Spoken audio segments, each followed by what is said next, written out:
E para isso, se for necessário, então Deus vai fazer tudo o que for necessário. Por exemplo, orar por um aleijado e ele andar, orar por um cego, ele ver, orar por um surdo, ele ouvir, expulsar demônios.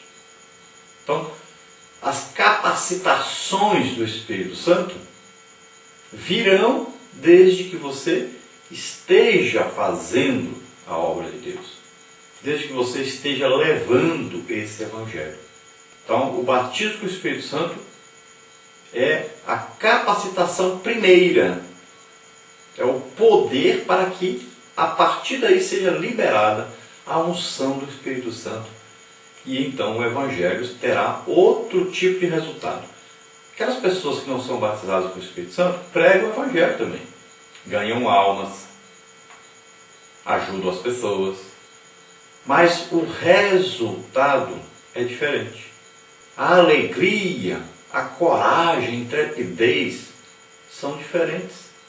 Se você olhar um trabalho aberto em algum lugar, a gente fala trabalho, mas uma congregação ou um ponto de pregação, veja, compare onde um é pentecostal, ou seja, referindo-se aí à data do Pentecostes, que a gente se refere a isso, quando fala pentecostal, se referindo àquela festa, 50 dias após a Páscoa, e estava acontecendo em Jerusalém essa festa, que é chamada aí, nesse 50 dias após a Páscoa, que é denominado aí Dia das Colheitas, né?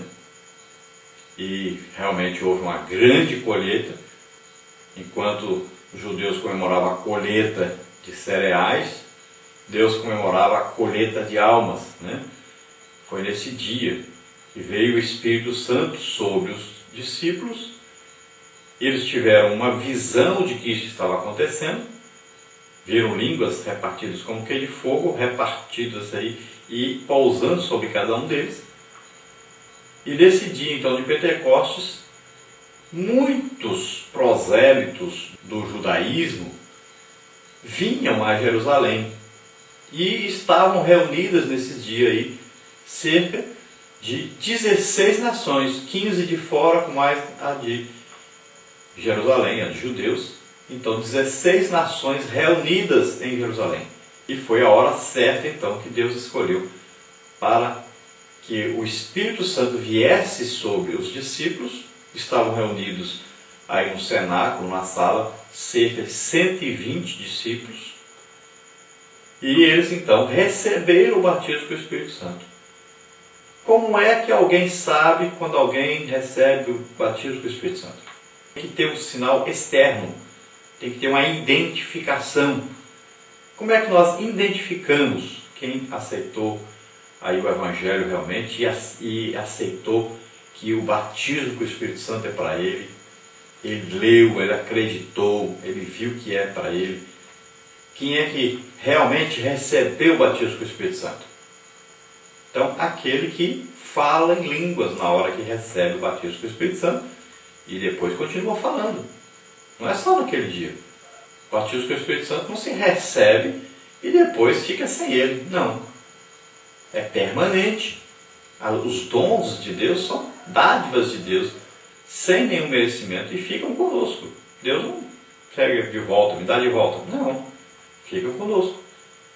Então, é uma evidência. Então, naquele dia, quando veio o Espírito Santo sobre os discípulos, eles falavam em línguas e também profetizavam. Falavam a respeito de Deus, né, das maravilhas de Deus. E naquele dia eles receberam, na hora que foram batizados com o Espírito Santo, receberam um dom do Espírito Santo, que chama-se dom de línguas. Dom de línguas é quando a pessoa fala mais de um tipo de línguas. A maioria das pessoas, quando é batizado com o Espírito Santo, recebe um tipo de língua só, que é a linguagem de oração. Você vai orar em línguas durante toda a sua vida cristã aqui na Terra. É a oração para a edificação, né? É a oração que você fala com Deus, ninguém entende. Só Deus entende o que você está falando. você vai ficar forte espiritualmente quando você orar em línguas. E é muito importante essa oração.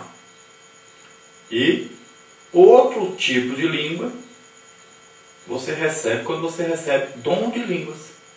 Aí você tem outros tipos de linguagem. Linguagem para falar com estrangeiro, linguagem para você falar e ser interpretado, ou linguagem para você falar e você mesmo receber interpretação. Aí tem linguagem de intercessão. E o que aconteceu naquele dia? Eles receberam um dom de línguas, que é um tipo de língua que você fala com uma pessoa estrangeira. Você talvez não entenda nada, mas a pessoa que está ouvindo entende na sua própria língua. Isso acontece muito. Que a pessoa está pregando, de repente até na rua, né? Ou num país estrangeiro, ou pregando em algum lugar que tem uma pessoa estrangeira. Então você começa a falar numa língua que aquelas pessoas que estão ouvindo ouvem na sua própria língua materna. E ele entende completamente, claramente o que você está falando, embora você mesmo não entenda. Um exemplo disso, que nós sabemos que aconteceu, foi um missionário que foi pregar entre os índios, eram índios antropófagos, e eles o amarraram, e esse missionário ia morrer. E quando ele viu que ia morrer realmente, ele fechou seus olhos e começou a orar. E o que ele sabia orar era orar em línguas. E ele começou a orar em línguas, sabia que ia morrer. De repente ele começou a escutar um barulho de pessoas caindo. E ele abriu o olho. Quando ele abriu o olho, os índios estavam no chão, de joelhos e chorando. E então vieram, desamarraram aquele missionário e ele foi então morando com eles e aprendendo a língua deles.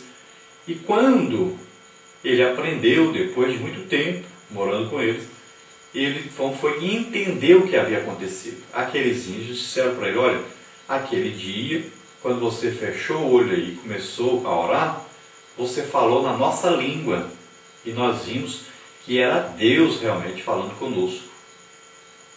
E nós, naquele momento, nos arrependemos dos nossos pecados e aceitamos a Jesus Cristo como nosso Senhor e Salvador.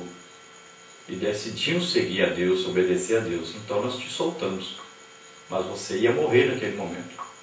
Então ele compreendeu o que havia acontecido. Então esse tipo de línguas você fala com a pessoa que você não entende o que está falando, mas a pessoa que está ouvindo entende tudo. E isso é que aconteceu no dia do Pentecostes. Os discípulos foram batizados com o Espírito Santo, um barulhão, 120 pessoas falando em línguas de toda altura. Era a primeira vez. As pessoas, algumas pessoas, quando são batizadas com o Espírito Santo, pulam, batem palma, gritam, né? Choram. São manifestações, cada um reage de uma maneira. É como um choque elétrico, cada um reage de uma maneira. Uma pessoa toma um choque, às vezes ele dá gargalhadas. Outra pessoa pode tomar um choque e cair desmaiado no chão. Às vezes a pessoa toma um choque e dá um grito. Então cada um reage de uma maneira. Então o batismo com o Espírito Santo, naquele dia, trouxe então um barulhão ali onde eles estavam reunidos. E as pessoas que estavam na cidade, os visitantes de Jerusalém, que vieram para a festa do Pentecostes, eles estavam ali na cidade e começaram a ouvir aquele barulhão e todos dizeram para os outros: olha, está acontecendo alguma coisa ali, um barulhão tremendo. E foram juntando então pessoas, várias pessoas e de diversas nações diferentes.